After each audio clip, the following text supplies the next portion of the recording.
Hi, this is Krys Copeland with Hitchhiker's Guide to Humanity podcast, and I am the head hitchhiker and a human to the alien Krystal. I'm here today again with Roni, my co-host, and Roni, go ahead and introduce yourself. And also that you are the alien or the human of Mako the Alien. Hi, everybody. I hope you've been enjoying our weekly podcasts. And thank you for having us again. So Ronnie and I today, first, our topic, of course, as you can see in the title, is on family in Africa and the conceptions or misconceptions around the number of children, having large households, and other family issues. But before we start that, today we are recording on June 19th of 2020, and while we won't air this until June 21st, I do want to recognize that this is a huge holiday in America. We are celebrating Juneteenth today, also known as Jubilee Day. This was originally a Texas holiday, so it has a special place in my heart too. Unfortunately, as a child, my parents did not allow me to celebrate Juneteenth because it was considered a black holiday in our family. But since I've grown up, I've been able to do some celebrations with it. So that's been very fun to do. But I just want to recognize this holiday because it is the day that slaves in Texas found out that they were no longer slaves on June 19th, 1865. The news got to us a little bit late, but it was carried to us by the Union General Gordon Granger. And, unfortunately, not all slaves found out right away. Some of the slave owners actually delayed telling their slaves until after the harvest so that they could just pump out that much more free labor from them before they were forced to release them. But every year since 1865, starting on June 19th, 1866, Juneteenth has been celebrated in Texas. And as people of color began spreading out from Texas into other parts of the country, they started celebrating Juneteenth in their new homes as well. So there's Texans that live all over the world now. Now, obviously, there's no such thing as a world holiday, really, but we do want to make this a national holiday in America. And right now, it's not a national holiday. So Texas is really pushing for that. A lot of other states where there's a lot of Texans who live there are also pushing for that. So hopefully that legislation will go through at some point and Juneteenth will become an official American holiday. So Ronnie, I know that you have some questions about this holiday. So go ahead and let's have a discussion about it. Yeah, I have a couple actually. You also have Martin Luther King Day, I think in January or something, right? Yes, we do. What is the? It celebrates Martin Luther King, right? Or is there a big difference between it and? No, Martin Luther King Day just celebrates Martin Luther King. So his accomplishments during the 50s and 60s with pushing forward the civil rights movement and his incredible leadership throughout that time in America. Because from the little that I have heard about Martin Luther King and this Juneteenth Day, Martin Luther King Day is like perceived mostly as a black holiday by some people. So some white people don't really celebrate it for they think that it's a black holiday. Is Yes. it if this is made if Juneteenth Day is made a national holiday, will it get the same kind of reaction from the white Americans? And I think that something like that, Martin Luther King Day, being perceived as a black holiday or a black thing, same as Juneteenth Day, does that show some kind of racism? Well, it definitely does, and I can tell you that because raised in the South, like I said, I didn't celebrate Juneteenth. I also didn't celebrate Martin Luther King Jr. Day. That was not a day of celebration in my family because they didn't celebrate it. My grandfather actively thought that blacks should be slaves again. So, that was not a holiday that was, unfortunately, it was not a holiday celebrated in my childhood home. But in school, as entering into the 2000s, 2010s, Martin Luther King Day has been celebrated more in schools. So while these children may not be getting that equality needed at home in those open discussions at home about race and culture and heritage and the history of slavery in America, they are getting it at school. And I'm going to turn off my WhatsApp because I think it's like beeping in my ear. But yeah, unfortunately, most white American children see this as a passive thing. It's something they, talk about in school, but a lot of them don't actively participate in celebrations. Now that is changing. I'm not saying that that's all white people in America. There are some white people that do attend these celebrations too. There needs to be a lot more.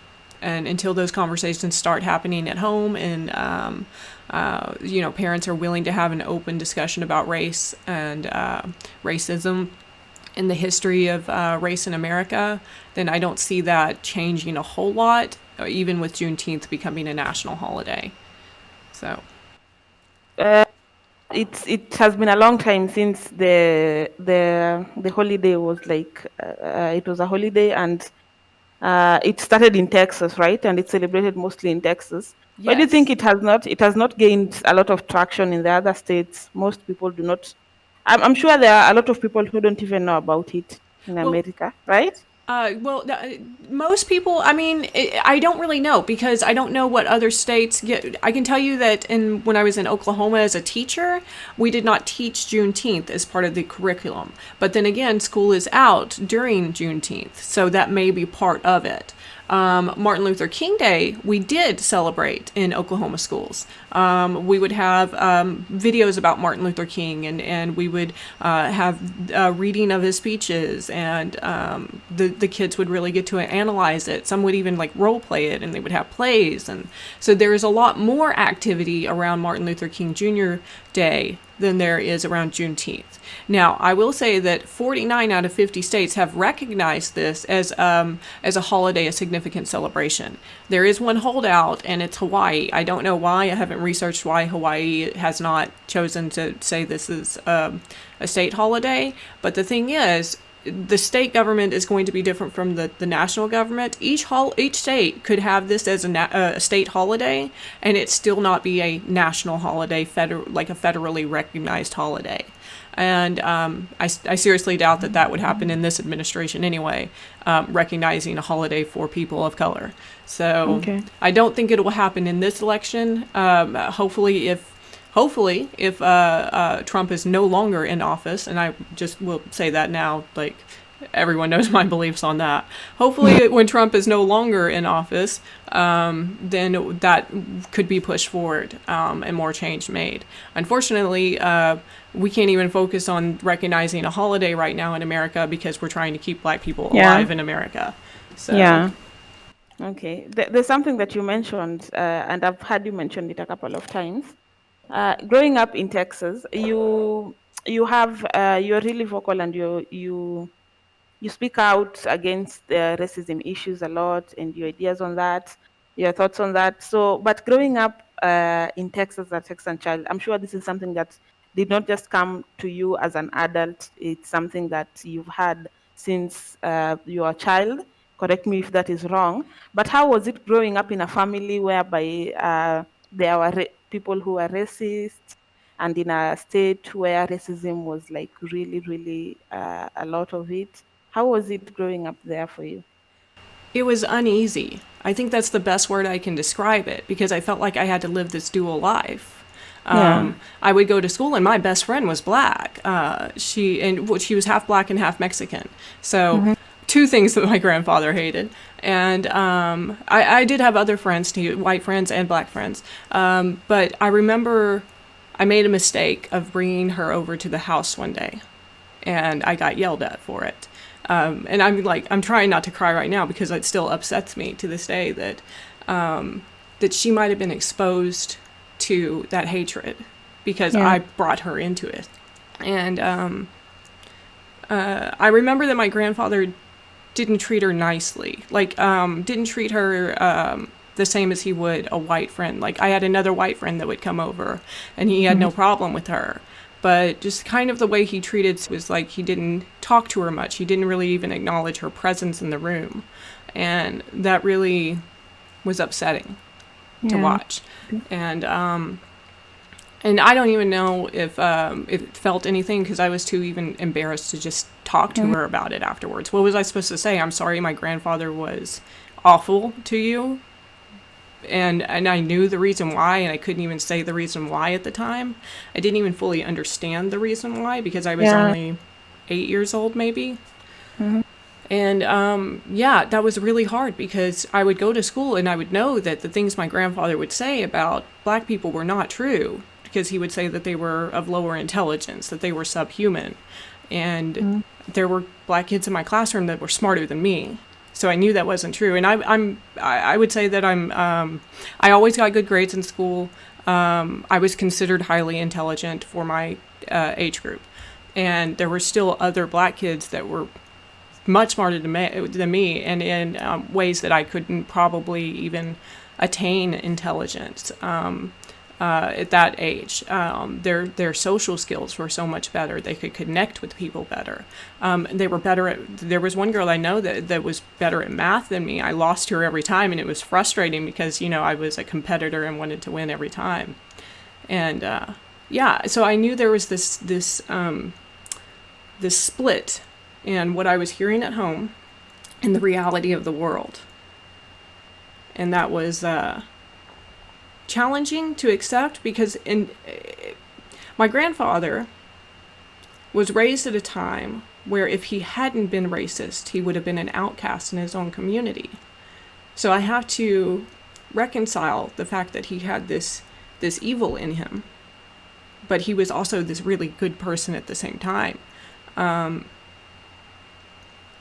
And he had a lot of issues in his life. He was an alcoholic, and when my when my mother was younger and her brothers and her sister were younger, he was abusive towards them.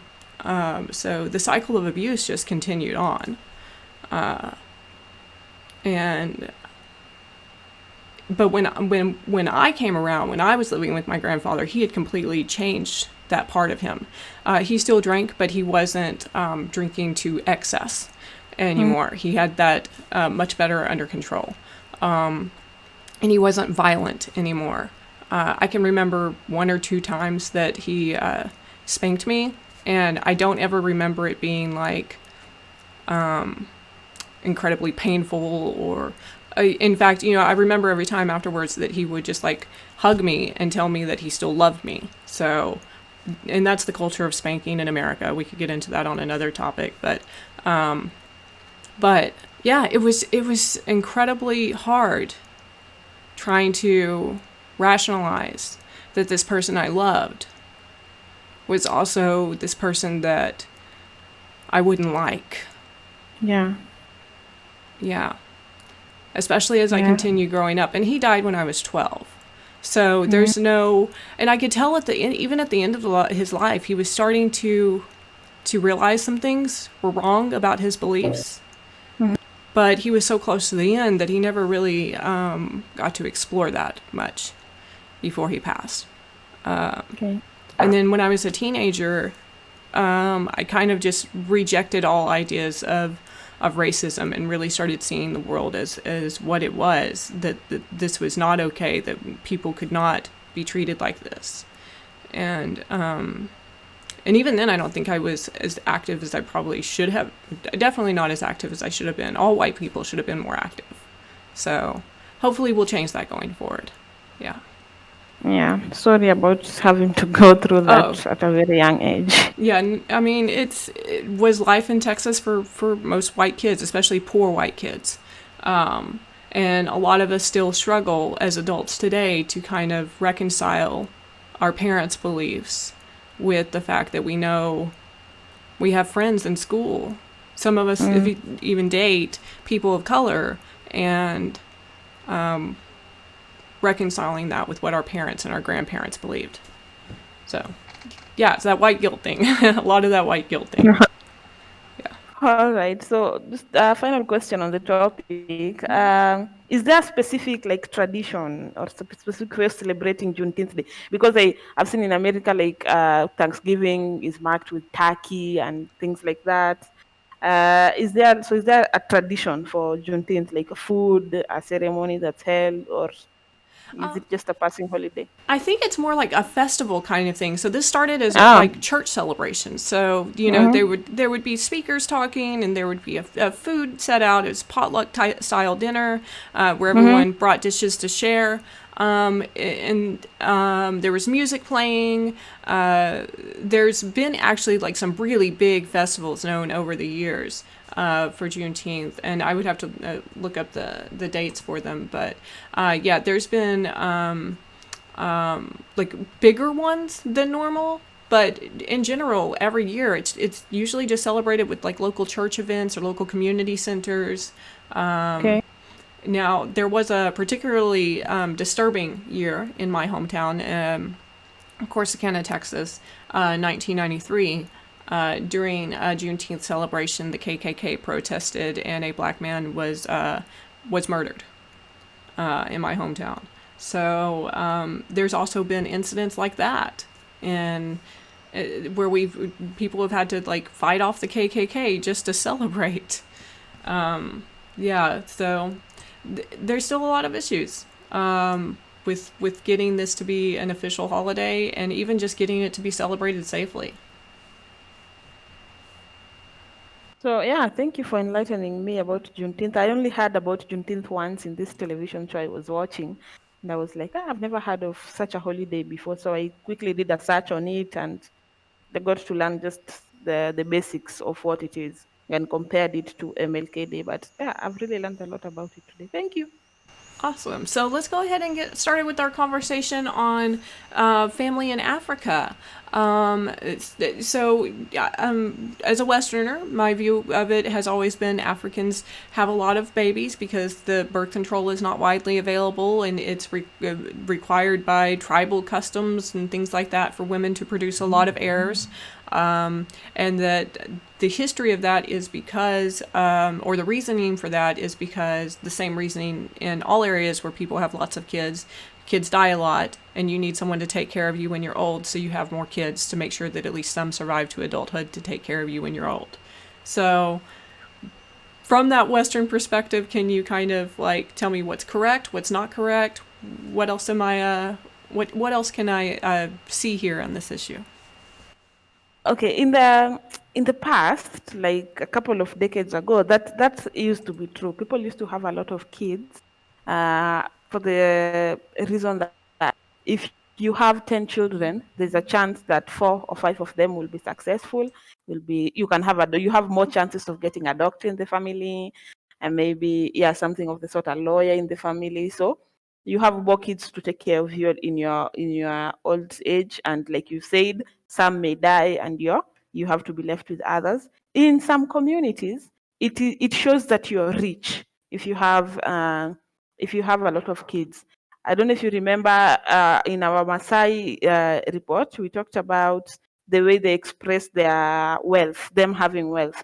You are wealthy in the Maasai community if you have a lot of cattle and if you have a lot of children. Those two go together. If you have a lot of children, it shows that if you have a lot of wives and children, it shows that you can take care of all of them, so that equals richness in such communities. It shows that you're very rich. In most uh, African communities which practice polygamy, those are the kind of families that you find that they have a lot of children nowadays. But in the past, like my grandmother had 13 children, one family. Just my grandmother. My grandfather was polygamous. He had 2 wives, but my grandmother had 13 children, and the other, my step grandmother now, had like I think 6 children. So you see, but that is something that is currently changing. People don't have as much kids because of the economy issues. You cannot feed 13 children comfortably in this economy if you are like a middle class earner. Even if you're rich, it's a little difficult to take care of 13 children. But in polygamous families, this is something that has been maintained. You find one man having maybe 3 wives. Luo community is highly polygamous, and the Maasais and other communities like that. So you find them having 3 wives. Each wife maybe has 3 or 4 kids. And I have an uncle who had, my mom was just telling us about this the other day, who had 6 wives, and each wife had a kid. One of the wives, who was actually my dad's sister, that's how we related, had like 7 children.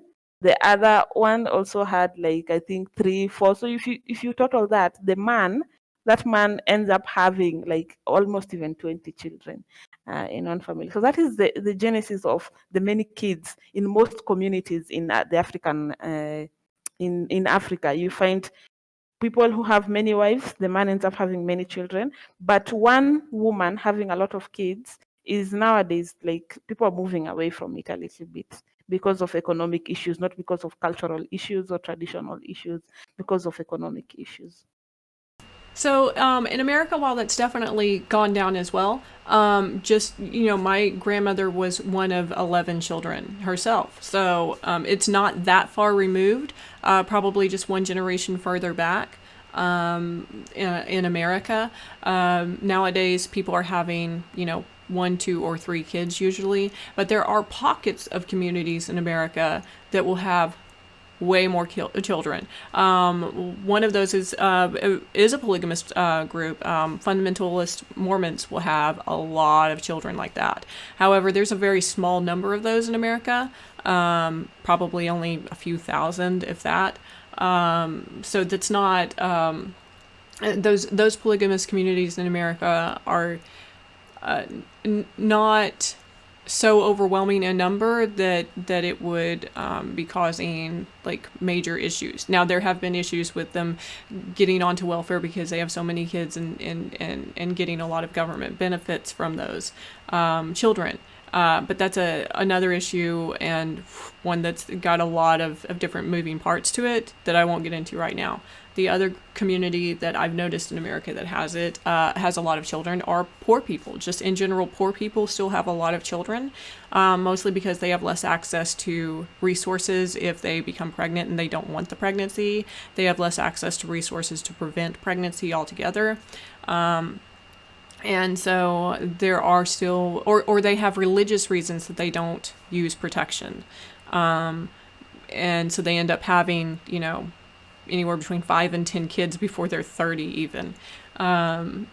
Again, that's still, that number is growing smaller and smaller every year. In comparison, my grandmother was one of 11 children.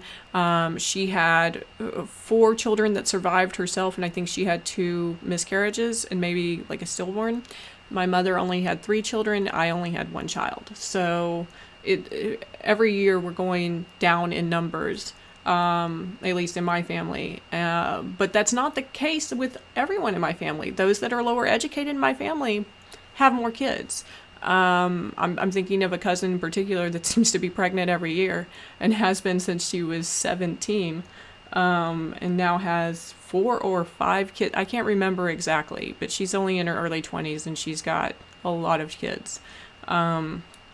So yeah, it kind of depends on more of a poverty level in America as to how many kids you have, I think.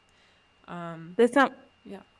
sorry, there's something that is said here in Kenya a lot, where I don't know if you've heard it or it's also said in America, that sex is the only form of entertainment for a poor man. This has come up. This issue of poor people having more children has also come up a lot here, because you find that in those slum areas, or the areas in Kenya which are like really poor, you find people having more kids. So you wonder, if you know that you're only capable of taking care of 1 child, why is it that you're having 5, 6 children, and in one single room. You cannot feed them all properly. So why continue having the kids? So this is what people say. It's the only form of entertainment they have, and they do not have access to birth control and abortion and things like that. That is why they just continue having and having and having kids. Yeah, that's actually something that's said in America too, especially in the rural communities. There's nothing to do out there but ride horses and screw in the barn all the time. So yeah, that's kind of the same thing that we hear, especially in the South, I think, in rural communities. But I'm sure it's all over America as well. And then to your other point about not having the money to have these kids, so why continue having them? In America, a lot of people that have these children are doing so for religious reasons. Either their religion prevents them from using birth control, or their religion tells them actively that it is your job to bear as many children as possible into this world to be, warriors for Christ. So that is another, it's cultural issue that has to be looked at, because their biblical mandate says, that they fill their quiver with, as many arrows as possible, and that's a reference to having as many children as possible. So there's a lot of issues tied up with religion as well. Is that also something that you see in Kenyan culture, that it's a religious mandate, or is it more social cultural mandate? It's more of a social cultural mandate, not really a religious one, because like I said, in cultures like and people like the Maasai people, if you're a woman, you're there to bear children, and the more children you bear, the more value you are to that man. If you remember, I was telling you in sometimes in the Luo culture, if you get married and you're unable to bear children for your husband, they will go to the extreme level of bringing in your sister in the marriage to fill in that void that is there, because it's more of a cultural thing. You're a woman, you're supposed to have children for your man. So it's just a written cultural thing. If you can't, he will marry another wife to bear children for him, or he will chase you out of the house and bring in another wife to bear children for him. So it's more of a cultural thing than it is a religious thing, I think. Yeah. There's no religion, no particular religion that says that you need to have this and this and this number of kids. But on the birth control issues, there are some religions which do not accept women to use birth control, even in Kenya. Yeah, so that's also one of the reasons why you find some people, you get pregnant and you don't really want the kid, but your religion does not allow you to use birth control or to have an abortion. So you just end up having the kid anyway. Yeah, that's there is a story in my family that is somewhat similar to that. It didn't go to the extreme of like having another sister in there, but my grandfather actually had an arranged marriage with my grandmother of sorts. Their families kind of like knew each other. The Copelands and the Mansells traveled together as they were, tenant farmers traveling from, originally Alabama, Mississippi area, and then into Texas. And so there's a lot of like cousins that married into the Copelands and into the Mansells and back and forth. My grandfather, when he was looking for a new wife for his, because he had a son from a previous marriage and it got divorced, and I don't know what happened, but apparently my grandfather got custody of the child. But he wanted a wife to help him raise that child. Or take care of that child, or something along those lines. He was also just kind of lonely as well. And so he went to my great-grandfather and said, I want to marry your daughter. But he wanted to marry my grandmother's younger sister, who was only 16 at the time, and he was 34. And my great-grandfather said, no, but you can have the 17-year-old. So my grandfather was 34 when he married my grandmother, and she was 17. And he originally wanted her younger sister. So that's the kind of cultural background that I came from in my family. And it was, oddly enough, the son, my grandfather's son from the previous marriage, grew up and married that younger sister. So yeah, they got married and had a child together and then got divorced. So it's not like actual inbreeding, but there was a lot of intermarrying in that family. Yeah. Yeah. Yes. Oh, I also have intermarrying in my family, some sort of. My dad and my father, they're two brothers. They married sisters from the same family. Does that count as intermarrying? It would be considered intermarrying, but not incest because it's not Yeah. blood related. So yeah. Yeah, they're not blood. So I always ask myself what me and my other cousins, are we more of brothers or are we more of cousins, because we share blood from our maternal side and also share blood from our paternal side. So we are like more than cousins anyway. Well, my mother has an uncle brother, so I completely understand that. Um, Yeah. so So then, the other part of the thing that we hear about is that all of these family members still live together even after adulthood.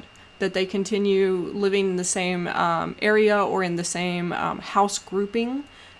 Is that true in Kenya, or am I misunderstanding that as well?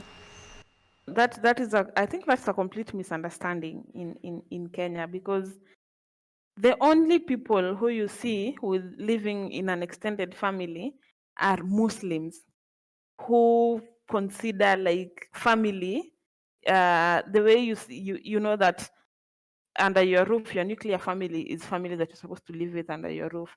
But to them, the large extended family, that is what they know as family: sisters, siblings, uncles and aunts and grandparents. So you find all of them under one roof.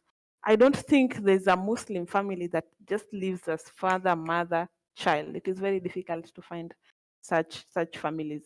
They always have their siblings, their aunts, their grandparents, all living under one roof. But other people, it's not easy to find relatives and extended families living under one roof. Not unless it is somebody who has come in because they need a place to stay, or because maybe it's an orphaned cousin or something like that, and they just need a place to stay for a while. Then that happens, but not as a family setup, as an extended family living under one roof. So in America, what we've seen is that, starting about the 1950s, 60s, people would start being able to buy their own houses earlier in life. As soon as they got married, they could put a down payment on a house and it was affordable. But as the economy has worsened and the economic divide between the wealthy and the poor has increased in America, we've seen a lot of adults that have had to go back to living with their adult parents. And so these adult children are coming home and having to share the same household as their parents. And in America, that can be viewed as very shameful, to have to be a burden on your parents after graduating college or even just graduating high school in America. You're supposed to start working towards being independent as quickly as possible to prove that you're ambitious and successful. And with the economy the way it is in America, that's just simply not possible for most people just starting out in life. Nor is it even possible for people who have attained success and then lost their jobs due to an economic collapse or lost their houses due to economic collapse. I remember at one point having to move back in with my abusive parents because I could not afford the house I had bought during the financial collapse of 2007 and 2008. And I'm not the only person who's had to go through that in America. I'm just a statistic. So many people in America went through that and are still going through it and continue to go through it again with this new economic collapse. So that's what we're seeing a lot of in America is people moving back home, not because they want to have this, extended family, or there's been a sudden, crisis with parents dying and left an orphan child. It's simply because they can't afford to be independent anymore. And for an American, being independent is a huge cultural value that we have. We don't want to be reliant on anyone else. And it's just not possible anymore in America.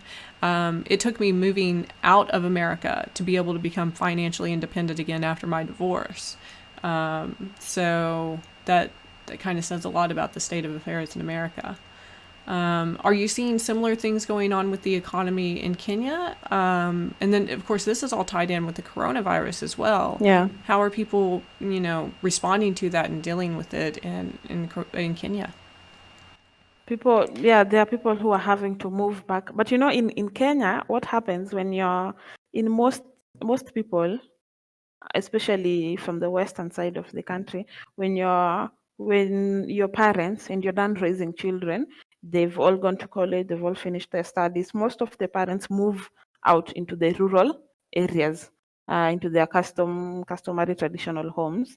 So you find that in most towns, in most Nairobis and Nakuros, most parents are not in the urban areas, they're in the rural areas. For those who have parents who are in the urban areas, you find them when things get so tough, yes, they move back home. This mostly happens to women, but not men. Most men find it difficult to go back home. They'd rather go and live with a friend or a relative, but not go back home. But most women find it easier because they have children, and instead of taking your children and you and your children into a relative's house, it will be much better to take them into your mother or your father's house.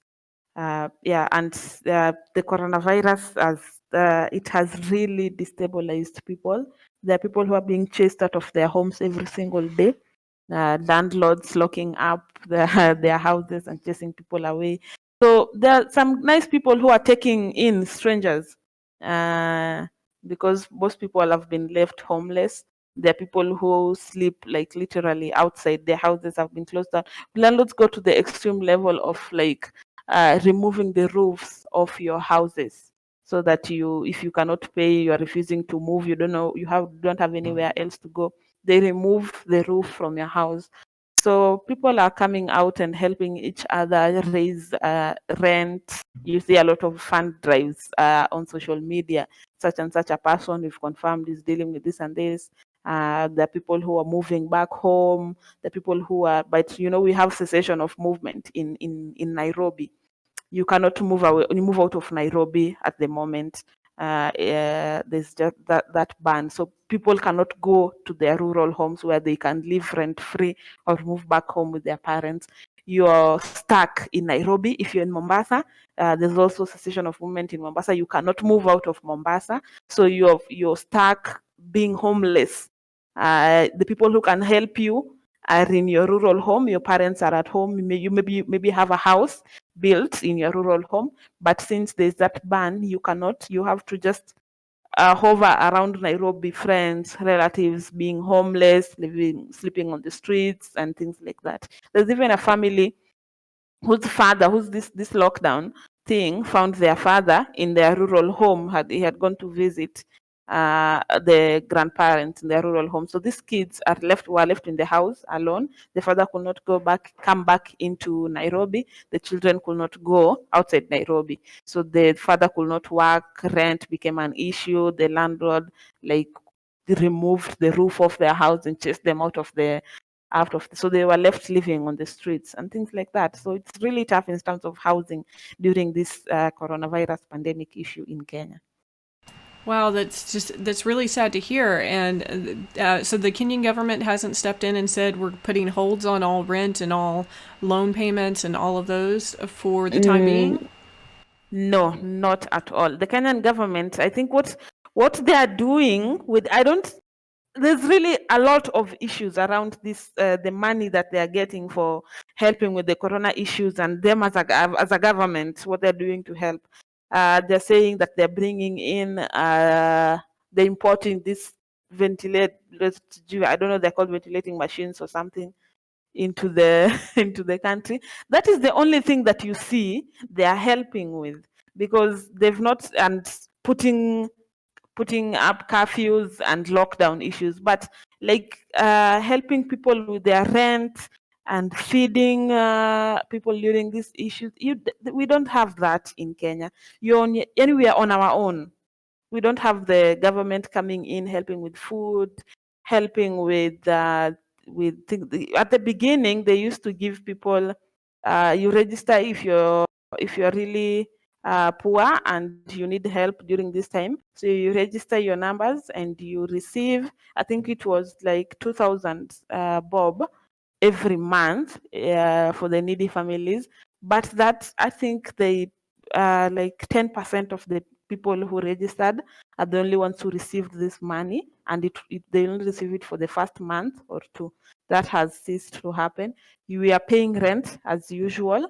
If it is up to the landlord themselves to say that I know that things are difficult, I don't depend on this money that you're paying me to survive on a monthly basis, so I have reduced the rent for you by maybe 50%, or you don't have to pay rent until this issue gets better. But it is not a directive from the government. There are no food drives from the government giving people food, or giving even sanitizers and face masks. We are like on our own in Kenya.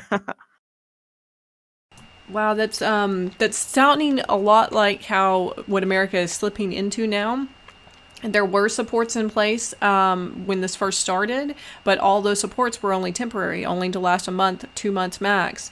And now we're starting to see a lot of people at risk for losing their homes. Now there is a more of a legal process to go through in America, but in some states, people can be kicked out of their homes in as soon as 30 days. So a lot of Americans right now are facing the possibility that they could have to find another place to live and not have the income to pay for it, because a lot of Americans have lost their jobs right now too. It's sad to see so many countries taking this route. They'll, and like in America, they're even opening back up the economy, and the cases are skyrocketing again. And I understand that the reason for that was because people were going hungry and they needed jobs.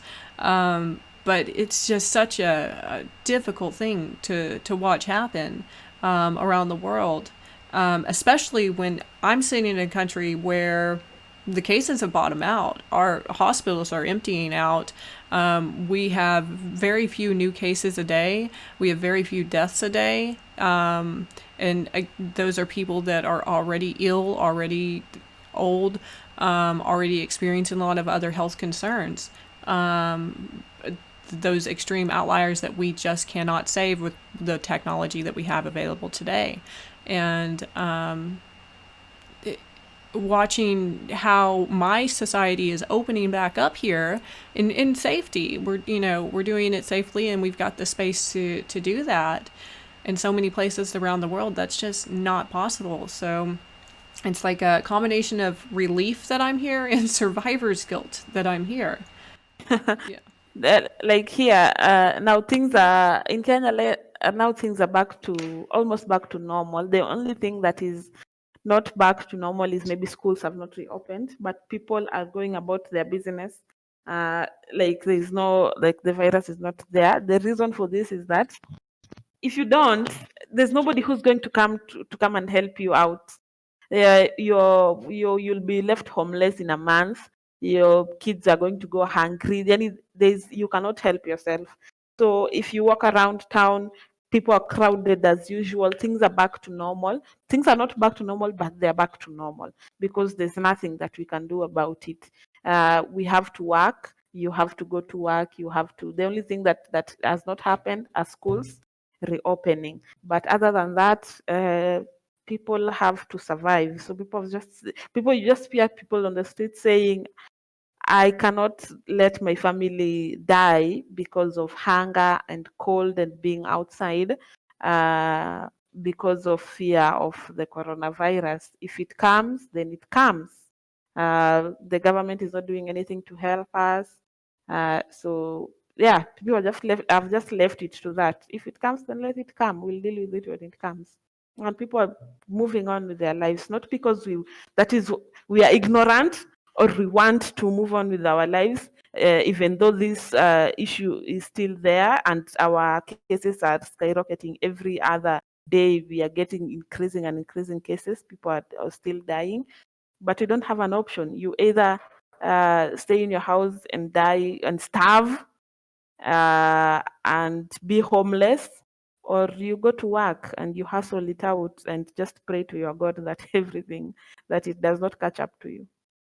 That is just, it's so different from the way things have played out here in the Netherlands. And I was extremely Yeah. concerned with the lack of a full lockdown in the Netherlands. They actually called ours an intelligent lockdown, and just made a lot of public announcements for people to just be smart about things, to it really promoted a lot of hand washing education, which is something the Netherlands needed apparently, because a lot of them did not wash their hands regularly.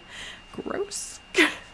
But yeah, so it was a lot of public education, and then immediate putting in place ways to practice social distancing. We've even got, like, some stores are opening up in I believe in Amsterdam, where they have these lasers that will track a bubble around you, a 1.5 meter bubble, so that you can walk through the store and see on the ground exactly how much distance you need from everyone else, because a laser will follow you. And Yeah. the fact that we should have that all over the world. If we can have it in one place, it should be everywhere. It shows such an inequality of resource distribution Yeah. around the world. Yeah. So, my goal is always to like push forward that we need those resources everywhere. If they're available in one place, we need them everywhere. Yeah. The good thing that we have heard recently from the Netherlands is that they may have a vaccine as soon as November. They've been really like pushing through the work necessary to get this vaccine done as soon as possible, and they've cut down the timeline quite a bit. So, yeah, I'm really excited to, hopefully November may be the point where things can really start going fully back to normal. Yeah. So back to family again in Africa. I wanted to kind of talk about, at what point do people start looking at having relationships, and how is that done? How is this courting ritual done between, is it in teenagers, early adulthood? How is dating done in Kenya? In Kenya, it's but you'll give us the American perspective. But it's not like what I see in America, whereby when you're like 14 or 13, you can openly have a girlfriend and bring them home. In Kenya, it's like a silently forbidden thing. You are allowed to openly start dating after high school. Before that, you are like not allowed. Of course, people do it, but you're not allowed to date before that. Before you finish high school, you're not allowed to openly bring in your girlfriend or your boyfriend home to see your parents, or introduce them to your parents, that this is now my boyfriend, this is now my girlfriend. That is something that is not there completely there in their Kenyan culture.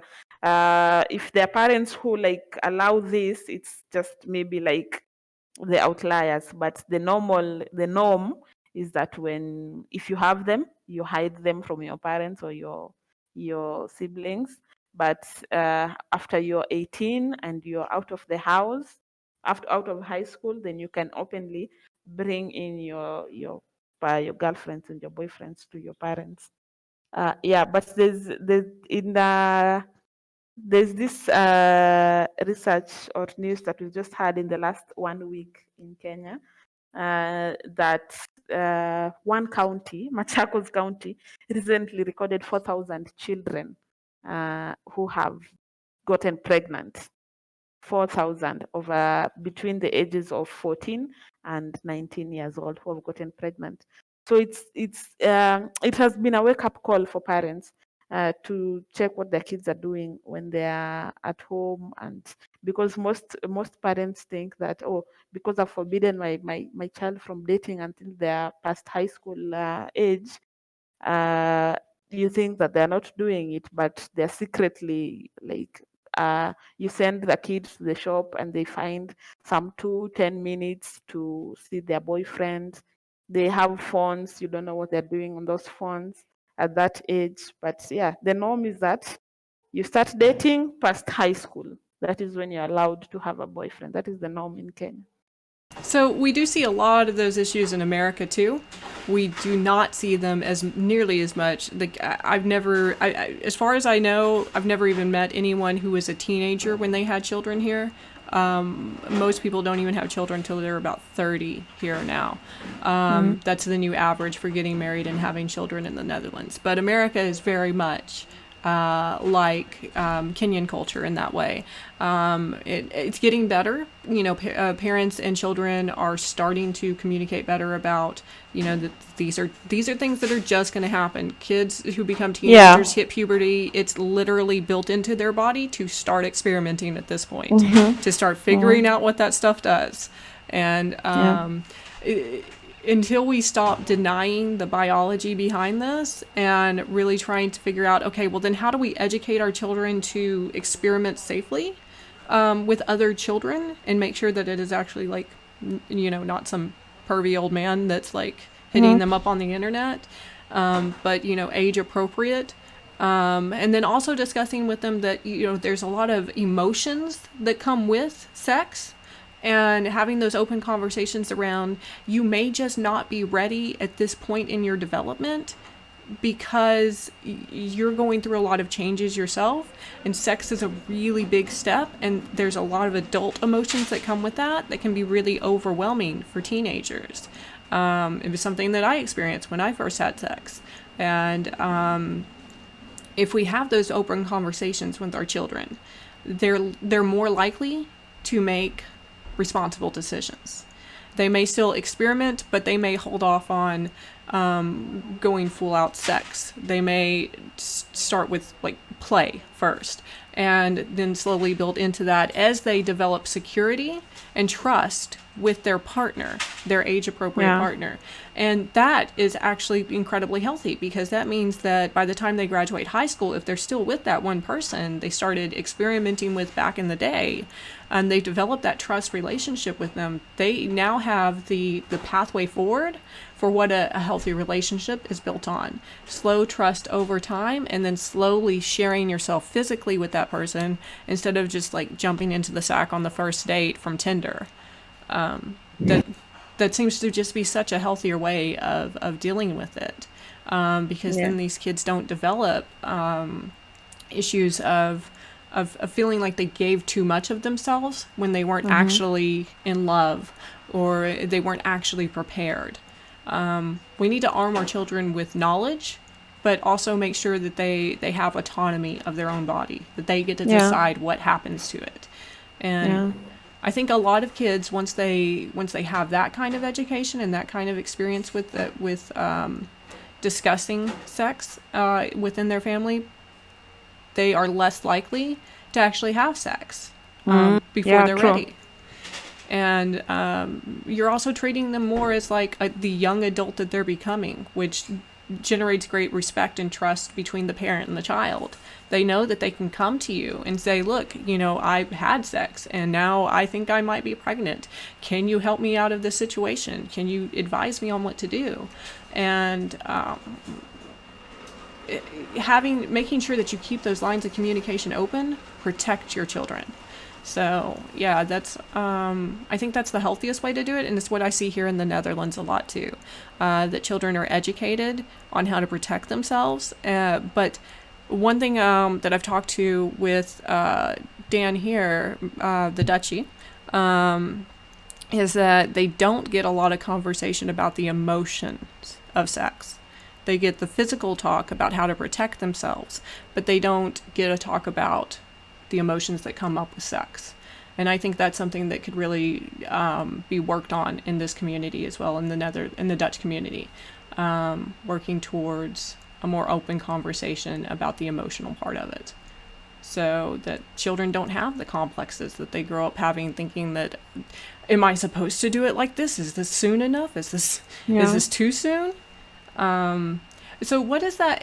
Once they start openly having these relationships after 18, sometimes they've already had children from these relationships, and that's come out with it. But do they immediately marry that person? Do they? Is it an automatic given that they're just going to be with that person because they've had a child with them? No, but what you find mostly happens, there are a lot of grandparents in Kenya who are raising their grandchildren so that their daughters or their sons can go back to school, can go continue their school and continue with their lives. So what you find that happens mostly, of course, like these 4,000 who have had children, they'll not be forced into going and marrying that child, because mostly you find that some have been raped, or you had sex with somebody who's your age mate, or even you're 15, you had some sex with somebody who's 15 or 16. That boy cannot marry you, you're still too young, so you take the kid back to your parents, and your parents have to raise the kid for you. So that you find that is mostly what happens when these kids get into sexual activities and have kids they are at between 15 and maybe 18, or even to 20, 21, when they're still in college, 22, 23. They bring the children back to their parents to take care of them. And there are so many parents who do this for their kids here in Kenya. It's like not even shameful anymore, uh, because even if you're going to marry again after this, most men in Kenya do not like it when you come into marriage with your child from another marriage. So you find most of these children are in the rural homes with their grandparents, just living there when their parents are moving on with their lives. They're just sending upkeep and things like that, and they're moving on with their lives. So that's actually brings up a question for me. Has the second generation, the ones that grew up and gave their child to their parents to raise, when they are ready to get married and have children, and they have those children, are they now enforcing the same rule that their parents did, and therefore continuing that cycle to where when their kid gets to be 15, they're going to have a baby and send it home too? Or No, has that changed?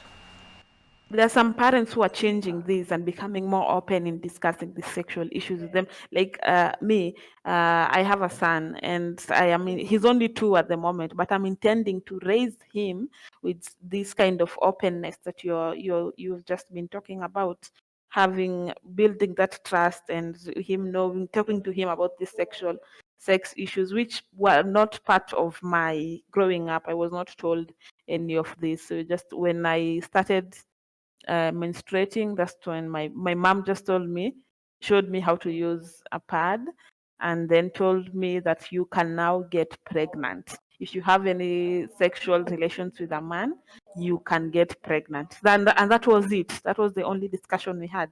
I'm not sure if they even had any discussion with my brother. I have an older brother. I'm not sure if they had any with him. And that is the norm in Kenya. You don't discuss sexual things with your parents. They just tell you like what you need to know. Like when you start menstruating, you can get pregnant. Full stop. That's it. But I think there's a change nowadays, because of course, if you went through having a child when you're 15 or 16, you would not want the same for your kid. So maybe when they start approaching that age, you talk to them about sex issues and things like that. So there's that change nowadays. You see even people on social media who are raising single parents who are raising these young girls. You see them taking videos of them talking about their boyfriends, and they are just barely teenagers, talking openly about such issues and encouraging parents to openly discuss these issues with their teenage girls and boys, and making them feel like they can come to you and not get pregnant out there. They're feeling so ashamed and scared of you that they can't come to you. They end up going to these quack doctors for abortions, and they end up dying and things like that. So it's becoming something that's being like talked about openly nowadays and encouraged in this current generation of parents. I think that's the same thing that's happening in America too. Is that we're seeing that the things that we are currently doing in America are not working to stop teen pregnancy, to prevent abortions from being necessary. And while I am pro-choice, I'm not pro-abortion. I don't think anyone is really pro-abortion. We don't want more abortions. What we want is to prevent the pregnancies from ever happening to begin with, but have that option available when there is no other option. And so I think that this new conversation that we're starting to see in this past generation, I think with millennials, really moving towards more, okay, what's really the best practice as a parent? And doing that research. I know that I got pregnant very young. I was 18 when I got pregnant, and I knew I didn't want to be a parent like my mother was a parent. So I needed to learn how to be a parent, and I read a lot of books about it. I still had some really terrible examples of parenting and didn't understand how to be a good parent for a long time. It probably wasn't until I became a teacher and went through university that and studied child development and these weird things that my kid is doing is actually like, oh, these are signs of being on the spectrum, and these are signs of why she does these things and why she does that thing. And it started really clicking to me as a parent, things that I could do to be better. So how was that for you when you first found out that you were pregnant? How did you come to the realization that you needed this change? Did you study a lot about parenting? How did you prepare yourself? I realized I had just completed my, not really just completed, 3 years after my college education, but I was not ready yet to have a kid. It was not even something that I had thought about or anything, but it happened. I realized I was pregnant. I had no idea how to go about parenting or anything of the sort. I was living in a completely different town from my family. I had gotten a job in Kisumu. My entire family was in Nairobi, so there was nobody that I could actually talk to about this. All my friends were like, you get that feeling that you're maybe a failing or a failure. People have this idea that you have children once you've gotten a good job or you've gotten married or if you have a child out of wedlock. So I was like really depressed, no one to tell, no one to talk to about these issues. But that is actually when I was coming to the Netherlands, when I realized that I was pregnant. So I just decided, let me just go to the Netherlands and just think about this first, research, read about my options. When I went to the hospital, my doctor actually told me that he saw it on my face when he told me that he confirmed that I'm pregnant. And he told me that I can see that you're disappointed. And if there are options if you want to get rid of the baby. It's not legal, of course, but I can do it for you if you want to. So that is when I just started like reading about people who have had like bad abortions and things go wrong in them. I started like joining Facebook groups about people who have gotten pregnant when they did not want to, how you broke the news to your parents and your siblings that you've gotten pregnant out of wedlocks. The person who I got pregnant for was also not somebody that I was like in a stable relationship with or something of the sort. It was just, those casual type of relationships. Just, yeah, something of the sort at the time. So Yeah. I just read up a lot on it, went on my trip and just thought about it a lot. I remember when I was there, when we were just sitting, because we were people from a lot of different cultures and backgrounds, from all across Africa and the world. So I would just sit around and I would sometimes bring up the topic about things like that, and people would like just give their views and whatever. So I tried to get in as much information as possible before I broke the news to anybody. I had not told anybody at the moment. So when that is when I started getting that kind of information, reading up on a lot of things, joining a lot of groups with people who've had gotten pregnant out of wedlocks and things like that, or when they were not ready and what to do. It helped me having that information helped me make a sober decision of just keeping the pregnancy and starting to take responsibility for it, no matter what comes. That is when I approached my mom, and my dad had already passed away at the moment, at that time. So I just approached my mom and like told her about it, and she was extremely supportive. But that is when I realized that I would not like I would want my child, if I was carrying a boy or a girl, to not have to like go through something like that when they were not ready. So having that open kind of trusting relationship with them, that feeling that they could come and tell me, and it's because I struggled a lot before I told my mom about it. I like struggled, really struggled a lot, but I did not have to find out that I was pregnant by seeing my big baby bump.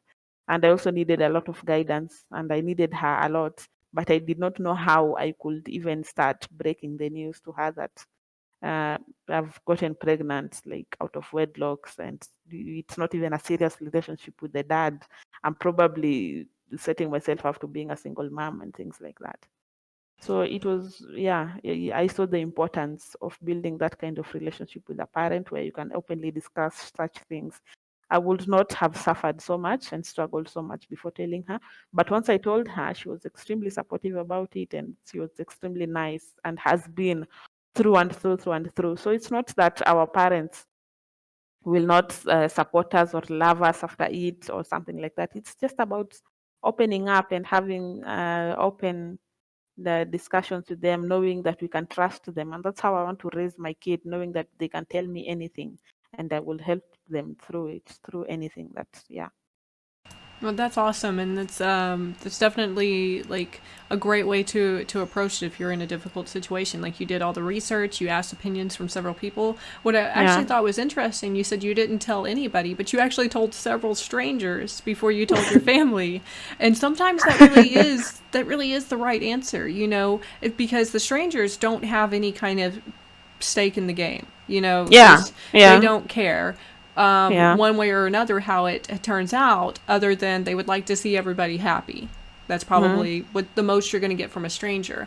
So Mm. they're going to look at the situation in a more objective way and ask questions that would get you to the right way to explain it to people, and to make yourself comfortable with taking that step. And that's a hard thing to do. My mother was actually in the room with me when I found out I was pregnant. We thought at the time I had some kind of cancer. I was having some kind of really severe bleeding, and my mother, being my mother, refused to take me to the doctor, and just said it was a normal period, and this was like filling up the bowl with blood kind of level of bleeding. And a friend of mine at school, when I went to school that day, I was a senior.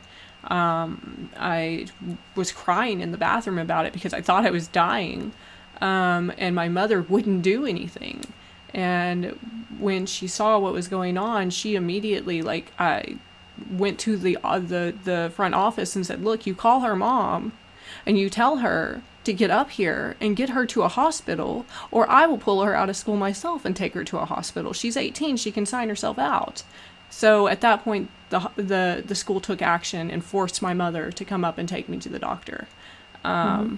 So I'm just forever grateful to that friend, Jessica, for doing that, because she may very well have saved my life if that bleeding had continued going on unchecked. It could have lost my life and the baby's life. Mm-hmm. So yeah, she was, and she knew how my mother was, and she knew that standing up to my mother might mean consequences. But she did the right thing. She was far braver than me that day, so I really appreciate that. Mm-hmm. Yeah. But so Roni, thank you so much for sharing your experiences and the experiences of what family life is like in Kenya. I think that we'll go ahead and wrap it up now because we're at our past our hour mark. But yeah, this has been an amazing conversation. I can't wait for our next one.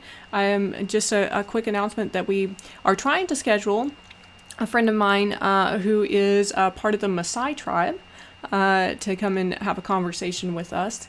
So we're working on getting that scheduled out through his schedule, and hopefully we'll have that in the coming weeks too. So, Roni, do you want to make a quick announcement about what next week's conversation will be?